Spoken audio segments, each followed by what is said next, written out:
সহ্য করতে পারছি না।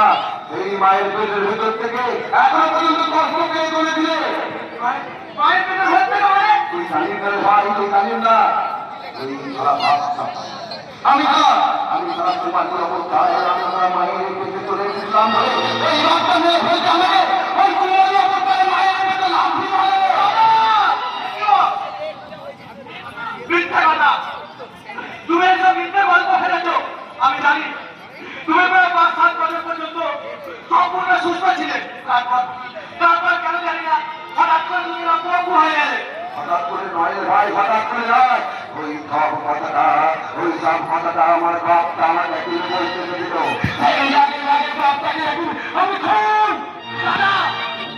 আর যে হাতে আমার রক্ত লেগে আছে সেই হাতে তোর রক্ত মাত্রেও আমার খুব বেশি কষ্ট হবে।